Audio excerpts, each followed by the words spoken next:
Во неделата пристигна првата пратка од 3000 дози од руската вакцина против коронавирусот. Според најавите со руските вакцини против COVID-19 Спутник В од среда треба да продолжи имунизацијата на здравствените работници. Министерот за здравство доктор Венко Филипче потенцираше дека со овие дози ќе продолжи процесот на имунизација на македонското население.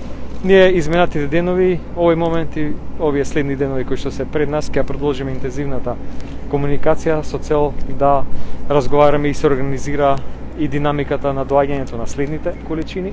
Вкупно нарачени се 200.000 дози, станува збор за вакцини кои што се различни во делот на вакцинацијата и ревакцинација, што значи дека сите овие 3000 дози ќе се користат за прва вакцина.